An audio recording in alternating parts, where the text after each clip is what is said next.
Akhil Bharatiya Congress committee की महासचिव प्रियंका गांधी ने कहा कि भारत जोड़ो यात्रा ने दबे कुचले लोगों को हिम्मत दी। उन्होंने कहा कि गलत को गलत कहने में जिस हिम्मत की जरूरत पड़ती है वो हिम्मत कांग्रेस पार्टी देने निकली थी ताकि देश में फैली हिंसा और नफरत को खत्म किया जा सके। भारत जोड़ो यात्रा निकली, श्री राहुल गांधी जी बैठे हैं, उन्होंने कांग्रेस की विचारधारा की एक लंबी लकीर खींच के दिखाई। जो बहुत समय से नहीं हुआ था उन्होंने करके दिखाया। पूरे देश ने देखा कि कांग्रेस का कार्यकर्ता, कांग्रेस का नेता किस लिए खड़ा है, किस विचारधारा के लिए लड़ रहा है, उस विचारधारा का मतलब क्या है। ये काम भारत जोड़ो यात्रा ने किया। देश भर से लोग आए, कन्याकुमारी में आए, केरल में आए, मध्य प्रदेश में आए, हर जगह जहाँ जहाँ यात्रा गई वहाँ आए। जब कश्मीर में थे तो मैं कुछ महिलाओं के साथ खड़ी थी, यात्रा का इंतज़ार कर रहे थे हम। उन महिलाओं ने मुझे कहा कि 3 सालों से उनको घर से निकलने की हिम्मत नहीं थी, लेकिन इस यात्रा ने उन्हें हिम्मत दी, वे बाहर आए। तो ये हिम्मत दिलाना, ये हम कांग्रेस जनों का काम है, जो समझ रहे हैं कि देश में गलत हो रहा है, जो देश की राजनीति को देखकर समझ रहे हैं कि जो हो रहा है वो ठीक नहीं है, उनको एक प्लेटफॉर्म देना, उनकी आवाज़ को बुलंद करना हमारा काम है। जो नहीं समझ रहे हैं उन्हें भी समझाना, उनके पास जाना हमारा काम है।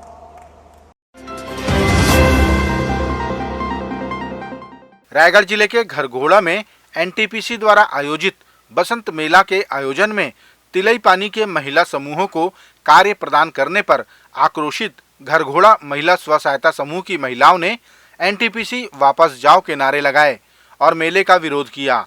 महिलाओं का कहना है कि उनके क्षेत्र में उनकी ही अनदेखी की गई, जिसे बर्दाश्त नहीं किया जा सकता।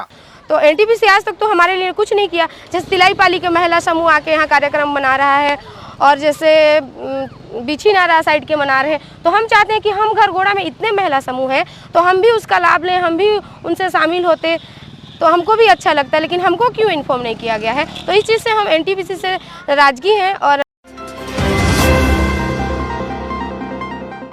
जनता कांग्रेस छत्तीसगढ़ और बस्तर अधिकार मुक्ति मोर्चा ने आरोप लगाया कि भारतीय जनता पार्टी और कांग्रेस दोनों ही पार्टियां जनता को प्रधानमंत्री आवास योजना के नाम पर गुमराह कर रही हैं। बस्तर में नगर नार विकास प्राधिकरण के गठन की मांग के साथ 7 वर्ष से किराए के मकान में रह रहे परिवार को खुद का मकान दिलाने समेत कई मुद्दों को लेकर 28 फरवरी को मोर्चा द्वारा कलेक्ट्रेट का घेराव किया जाएगा। तो हमारा मांग है नगरनार जगदलपुर नगरनार विकास प्राधिकरण गठन करने की मांग को लेकर हम बात करने जा रहे हैं कि जब तक हम बस्तर जिले को विकास के मॉडल के रूप में नहीं रखेंगे तब तक बस्तर संभाग के नक्सल प्रभावित जिलों का विकास संभव नहीं है। नया रायपुर को विकसित दिखाकर बस्तर को विकास के मॉडल के तरफ नहीं ढकेला जा सकता।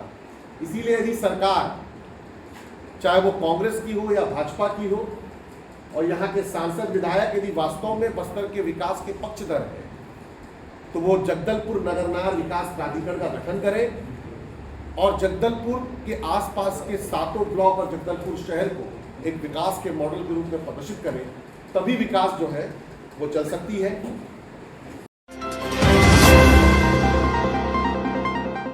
कांग्रेस पार्टी के अधिवेशन में कांग्रेस नेत्री अलका लांबा ने कांग्रेसियों को एक रहने की नसीहत देते हुए कहा कि भारतीय जनता पार्टी की उल्टी गिनती शुरू हो चुकी है।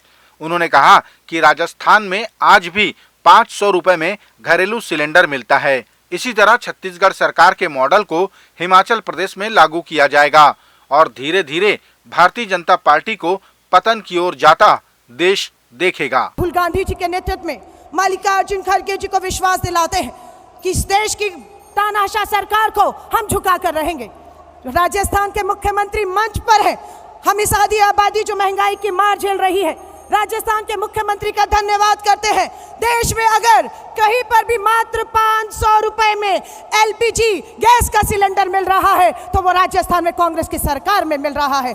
बाकी जगह 1300 का सिलेंडर सब्सिडी बंद है। मैं छत्तीसगढ़ के मुख्यमंत्री भूपेश बघेल जी का भी धन्यवाद करना चाहती हूँ।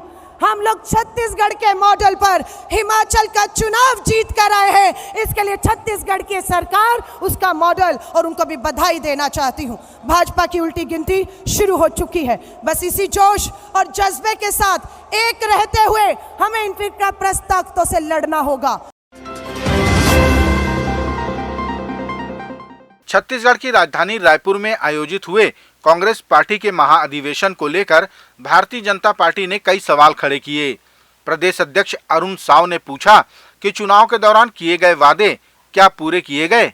उन्होंने राहुल गांधी से भी सवाल किया कि उन्होंने जो बातें कही थी क्या उन पर छत्तीसगढ़ सरकार ने अमल किया। 200 फूड प्रोसेसिंग कारखाना लगाएंगे, ये राहुल गांधी जी ने कहा।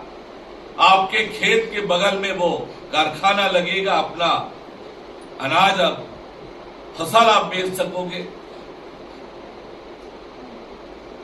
छत्तीसगढ़ के युवा पूछ रहे हैं कि बेरोजगारी भत्ता के एक बेरोजगार के 5 साल के 1.5 लाख रुपए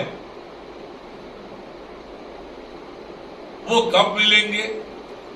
वो माताएं, वो बुजुर्ग जिनसे इन्होंने वादा किया था 1000 रुपया महीने का पेंशन देने का, वो इंतजार कर रहे हैं कि उनका 60,000 रुपए कब मिलेगा। छत्तीसगढ़ में प्रधानमंत्री आवास योजना के मकान गरीबों को दिलाने के लिए भारतीय जनता पार्टी लगातार आंदोलनरत है। मोर आवास मोर अधिकार आंदोलन के तहत भारतीय जनता पार्टी लगातार कांग्रेस सरकार पर हमलावर है। शनिवार को संभाग मुख्यालयों में मशाल रैली निकालकर सरकार का ध्यान आकर्षित किया गया। रायपुर में मशाल रैली का नेतृत्व पूर्व मंत्री राजेश मूणत ने किया। भारतीय जनता पार्टी की प्रवक्ता व विधायक रंजना साहू ने आरोप लगाया कि छत्तीसगढ़ की कांग्रेस सरकार ने नई सड़कें तो बनाई नहीं और भारतीय जनता पार्टी के शासन में बनी सड़कों को संभाल भी नहीं पाई। रंजना ने कहा कि एक तरफ दुर्घटनाओं से सड़कें लाल हो रही हैं तो वहीं कांग्रेस अपने नेताओं के लिए सड़कों पर गुलाब के फूल बिछा रही है। आए दिन रोज ऐसी बड़ी दुर्घटनाएं हो रही हैं जिससे पूरी सड़कें खून से लाल हो रही हैं और कांग्रेसी अपने नेताओं के स्वागत में फूल से सड़कों को लाल कर रहे हैं। बलौदाबाजार भाटापारा में जिस दिन कांग्रेस का प्रथम दिन अधिवेशन का रहा, उस दिन 11 ऐसी घटनाएं हुई जिसमें 11 लोगों की मौत हुई। इन 3 दिनों में 25 लोगों की सड़क दुर्घटना में मौत हुई है। माननीय मुख्यमंत्री जी को यदि फुर्सत मिल गई हो कांग्रेसी नेताओं के स्वागत से तो थोड़ा सा समय निकालकर प्रदेश की जनता के बारे में सोचे